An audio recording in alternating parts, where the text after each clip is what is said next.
Executive search is changing.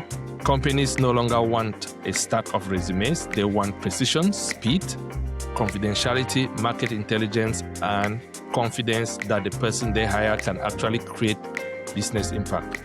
At the same time, AI is entering recruiting in a serious way. The question is not whether technology can help identify talent faster.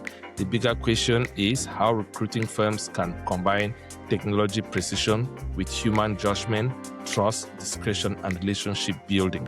Today, we are going to talk about executive search, legal recruiting, precision hiring, and possibly technology-powered talent intelligence, and how recruiters can use technology without losing the human side of hiring. Welcome to another edition of the Smart Office Podcast. I am your host, Hippolyte Asa. I'm an AI implementation engineer. I help small businesses use practical AI systems to improve operations, client experience, and growth. Today, I'm excited and very excited to welcome Melissa Kashush, founder and CEO of Talent One. Talent One is a human-focused, AI-powered executive search firm. The firm specializes in precision hiring, C-suite and legal search, interim executive solutions, diversity legal recruiting, and AI-driven executive search. Talent One combines human intuition with AI precision to help companies identify and secure transformative talent. Melissa, welcome to the Smart Office Podcast. Thank you. So, Melissa, it's interesting. I've been looking forward to talking to you because your position is very interesting and it's aligned with where recruiting is going, human focus and AI powered. So, a lot of recruiting firms talk about AI, but the Talent One seems to frame AI as a way to amplify judgment, not replace it. That matters especially in executive search and legal recruiting, where trust with discretion, fit, and long-term impact are extremely important. So, how are you doing today? Good. How's it going? Good. I'm glad to have you here. I think this conversation is going to be very valuable for a lot of people, founders, CEO, legal leaders, HR firms, and recruiters, and anyone trying to understand what the next generation of executive search looks like. So for anyone who is listening, we're going to talk about why executive search requires more than resume matching and how recruiting firms can use technology while preserving trust, discretion, and human judgment. So Melissa, let's start with your story. Before we get into AI and executive search, can you share your story? What led you into recruiting, legal search, and eventually Talent One? Yes. So I actually have an interesting path into recruiting. I started off as a paralegal locally working for different law offices in Providence, Rhode Island. And from there, I transitioned into working in-house in corporate roles. So think contract manager, contract administration type of positions, supporting corporate counsel, general counsels in a in-house type of setting. And then from there, I was actually applying for a position for a company with Robert Half. And one of the talent agents that I was interviewing with was like, have you ever thought of recruiting? And I was like, not really, no. And she's like, well, we have an opening for a legal recruiter. And she's like, you have the background in both law offices as well as working in-house. So she was like, I think you'd be great. I think you do really well. Is this something you would be open to? Yeah, that's where my story sort of starts. It started there and it's sort of transitioned to now owning my own staffing agency. But it started because my manager just saw something in me and she took me under her wing, taught me everything she knows. And the rest is history, I guess. That's nice. That's interesting. What problem did you see in traditional executive search that made you to believe Talent One needed to exist in that specific area? I noticed that in an executive search specifically, it seems to be lacking that human touch. And when I say human, I think recruiters and agencies can start to see candidates as more of a dollar sign and see it more transactional than what we're actually doing. We're putting food on people's tables. We're giving them life-changing opportunities. We're helping them transition into better roles. So I think the way that we think about recruiting sometimes needs to change. And so that's why I kind of wanted to start my own agency, because I just have seen so much of something missing, like just looking at candidates, seeing the transaction, looking at how much we can bill is fantastic. And it's all great for us to be successful. but we have to think of the impact we have in these candidates' lives and in the company's lives as well, because we're giving them workforce that's ultimately going to improve their operations all around. When a company hears the name Talent One, what do you want them to understand about your approach? Is it I from want them to understand that we try to take a very human approach to things. right? We leverage AI as a tool to help us improve our human interaction, to take a lot of the administrative stuff away. But I don't want anyone thinking, there's no real person back there vetting these resumes or doing the interviewing. All of that will and Mm, very much is to remain human. We leverage AI to find where the market's moving and to help improve our candidate quality. yeah. Okay. Without sharing any confidential details, right? Maybe in your journey, in your story, or maybe something with Talent One, can you describe maybe some client engagement that maybe the listeners may want to know that shows Talent One really did something differently? You have maybe a client, you're able to move the needle somehow.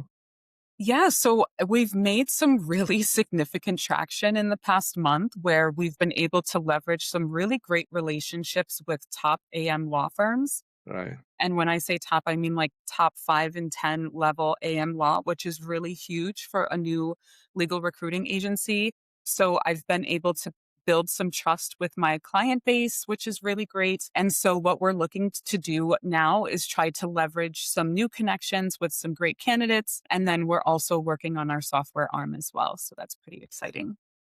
That's good. Good to know. How do you find a successful executive? How do you define a successful executive placement? Is it the speed? Is it the retention? Is it the impact, culture fit? How do you define when a placement is successful? All of it. I think it's all of that because honestly, that's what the client is going to be assessing the second that they pay us that fee and that candidate starts day one working, right? Because what I found is that with clients, there's a very big lack of trust with agencies and recruiters. So a lot of the times they're trying to negotiate longer guarantee periods, maybe longer payouts rather than paying us the fee in one lump sum. They're wanting to do it over a number of months, but then they're also wanting like a 10 to 12-month guarantee period.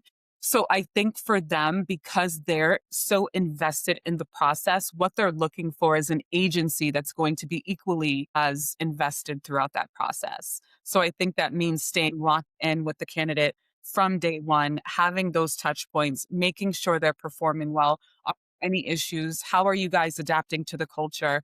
I think staying close to both the candidate and the client throughout that time is really what the client it's been I've seen success with our clients in doing that. They're really happy.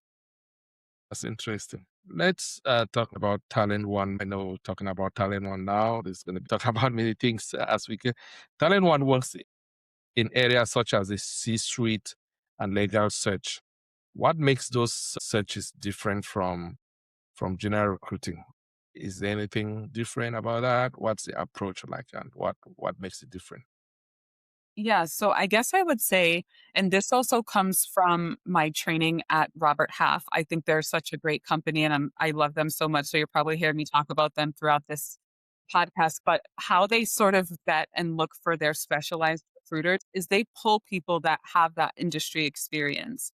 And I think that that's really important because when you're working on these niche level roles, being able to understand exactly what you're staffing for because you've been in it is something that really makes a difference when you're now and making those connections. Okay.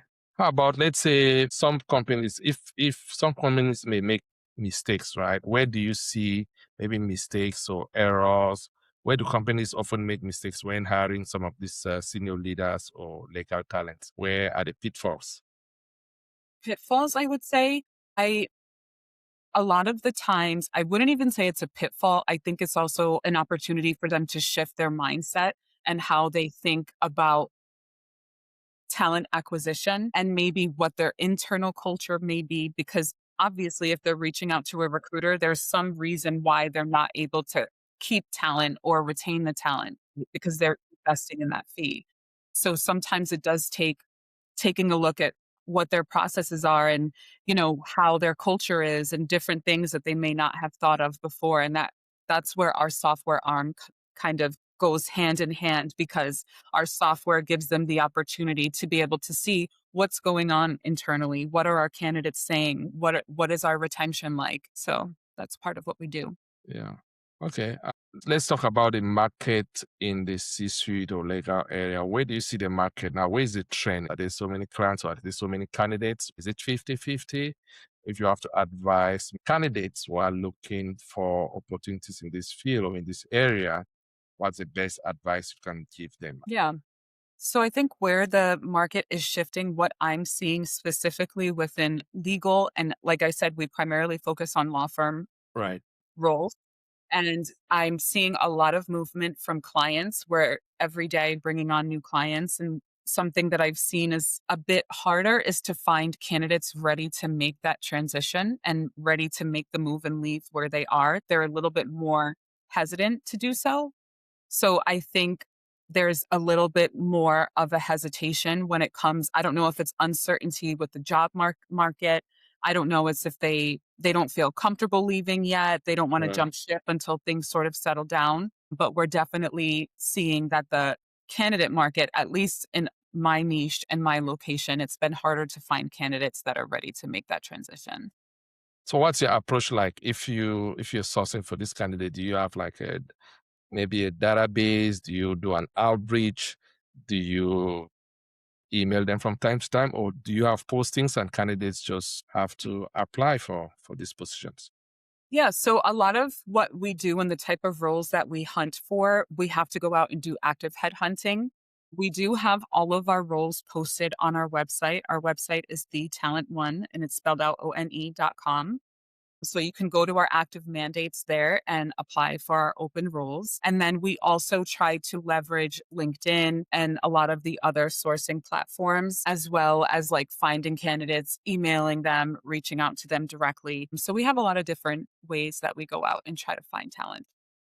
How about your clients? What would you advise them? What's the any advice, maybe how to reach you regarding and what you do best to get them the best talents that they're looking for? Yeah, so they can reach me. They can go directly to our website. We have a great contact form there, or they can reach out to me via email. It's Melissa at thetalentone.com, ONE, and I will get back to them. I try to get back to everyone same day. Right. And then we have our initial call. They let me know what they're looking for. And then from there, we start the search. Perfect. Let's talk about Talent One, right? Talent One describes itself like a human focused and AI powered using fit score technology, right?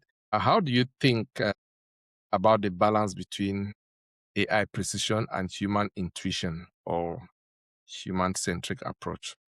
What? So, yeah, our fit score technology and all of that is actually, we just got patent pending, which is super cool.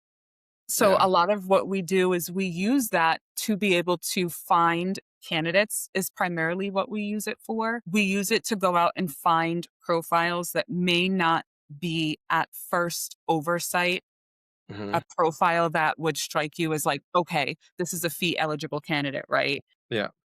But what our software does is it's able to say, hey, if you take a look at this candidate, tweak its resume, do this or do that, maybe offer it some Coursera courses, give it the opportunity to become certified in something once they follow through the course or make the recommended changes to their resume. Once they do whatever the software is suggesting that they do, from there, they'll become a fee eligible candidate. We give them coaching, get them ready for their interviews and all of that. So that's how our FitScore technology works.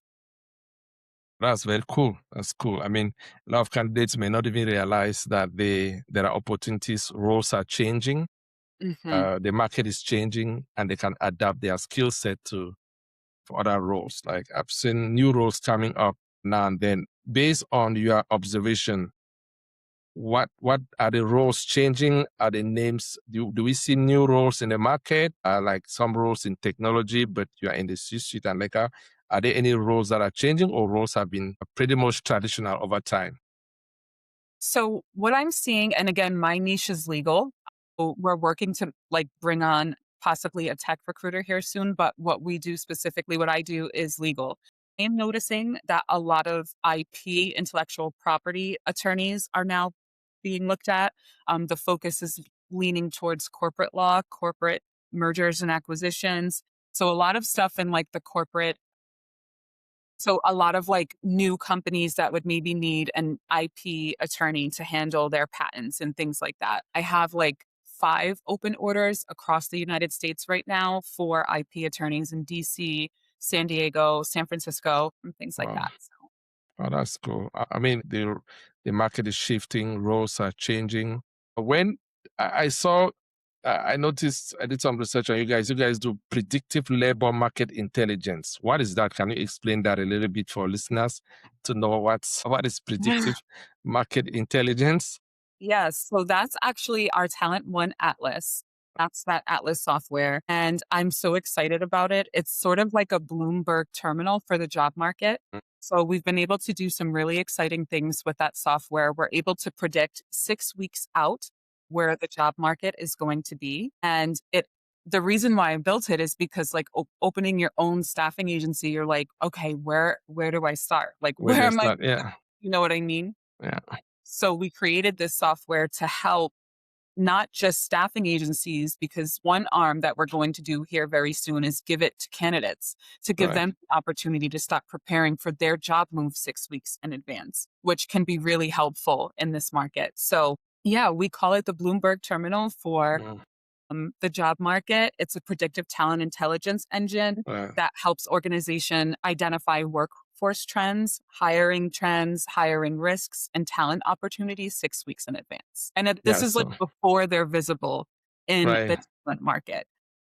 Wow. So it's really exciting. Very, very exciting. I mean, I've never heard of that. So, how important is market intelligence in in this niche of yours, in this executive search? Like, how important is market intelligence? I think it's what is more valuable than that when you're trying to build out your company, right? I Wow. think there's nothing that's more important than knowing your market and knowing where it's going, and especially for like job seekers. So yeah, we're at market intelligence. So there's really nothing more important, I would say, than market intelligence, especially if you are, you know, going to be planning out your workforce and you're going to need to be making room for hires if you're going to be moving and you want to know where the job market is moving or you want to know where you should move to be in a better market. I think it's like there's nothing more important than market intelligence when you're looking for a job. Yeah. So, where do you think AI is overhyped in recruiting and where is it genuinely useful? Where do you think it's a wasteful area or where do you think it's going to really be useful? So I would say where I think it's wasteful would be with resumes. I think sometimes candidates do themselves a huge disservice with using AI too much with preparing their resumes. And I think it ends up in translating to them removing a lot of their technical skills that clients really want to see, because I think we've all seen the AI fluff on resumes, right? Where you're just reading it and you're like, what does this even mean? Like, what was this person Mm. doing every Yeah. day? So I think that that is definitely where AI is not serving candidates or clients. And I also think that when clients leverage AI to source and to weed out candidates, I think they're also not doing candidates a justice. They're doing them an injustice, I would say, because there is a lot of bias Mhm. in AI. Like, as I've been training my own AI, it's like sometimes it just has these biases based on where candidates are located or what their last name is or, things like that that you might not think of when you're using AI to source. So a lot of Uh, it, if you're using AI alone to do these things, you could be, you know, losing So you out on some really great talent. so your approach is always to have a human in the loop, right? But when it comes to AI, where do you think that it's going to be useful? Let's say in the process or in the hiring process, where do you think it helps? I think where it helps is when you use it to analyze data that you're pulling. I think it's a really useful tool if you're using it to like assess trends or Mm. monitor trends, or for it to let you know when things are good or when things are bad, and like predicting where things are going. It can be useful for things like that. That's cool. Okay, wow, that's a different take. I mean, when it comes to technology, it's always to find the middle ground, way to incorporate it, and where not to incorporate, where to put, where to have a human always watching over it. Until what business priority are you most focused on improving right now? Do you have some areas you're working on in the next 6 to 12 months?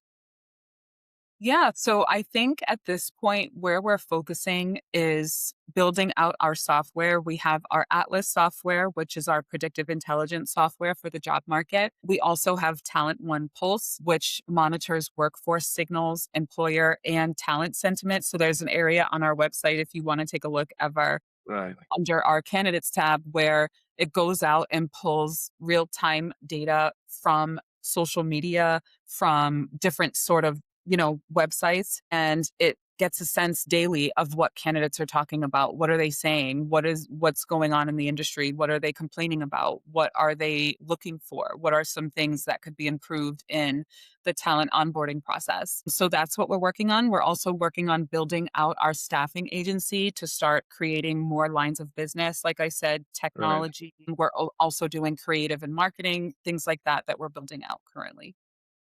Which areas do you guys operate out of, or do you have a specific geographical region? If candidates want to reach out, where can they?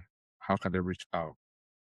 Yeah, so locally, we're out of Providence, Rhode Island. We're at 225 Dyer, downtown Providence. We just moved and we operate nationally. So we have job orders all over the United States from Maine down to Miami, San Francisco, and Austin, Texas. So we are really trying to branch off and have a nationwide presence. That's good. So again, if somebody wants to reach out, can you share your website again and maybe email contact information so that people who want to reach out can easily reach out and maybe and there are jobs on your website, as you said. Maybe you want to let them know the kind of jobs on the website and the kind of people you're looking for, as well as Awesome. the kind of clients that would be the best fit for Talent One.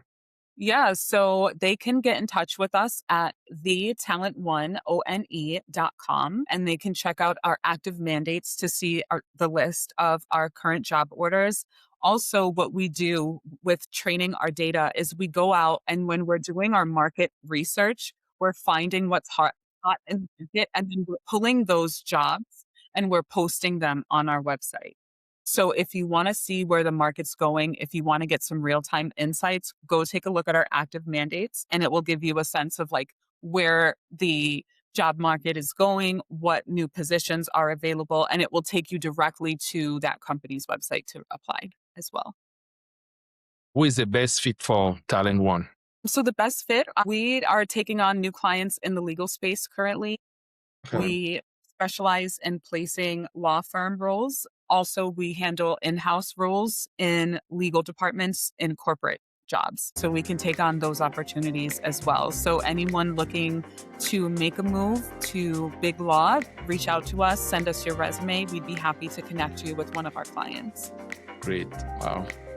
Melissa, thank you very much for it's been great having this conversation with you. Thank you for Thanks. joining me on this Smart Office podcast. I really appreciate your insight on executive search, legal recruiting, precision hiring. It's something we didn't talk about, but I guess next I'll talk about precision hiring, AI powered talent intelligence, and how I to support recruiters without replacing the human side of search, right? So it's really great to have a chat with you.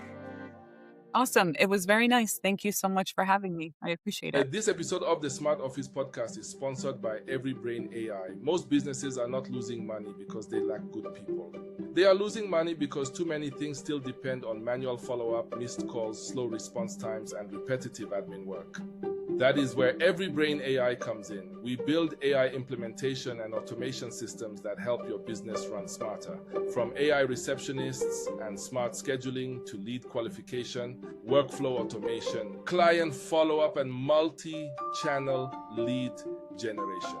Imagine having a system that answers inquiries, qualifies prospects, books appointments, follows up automatically, and helps your team focus on the work that actually grows revenue. And the best part, it's done for you. No long-term contracts, no complicated tech headaches. Most systems can be up and running in 5 to 10 days. So whether you want to save time, cut overhead, or generate more qualified leads, EveryBrain AI can help you build the automation layer your business needs. Visit everybrainai.com and book your free strategy call today. EveryBrain AI, we build AI that runs your business.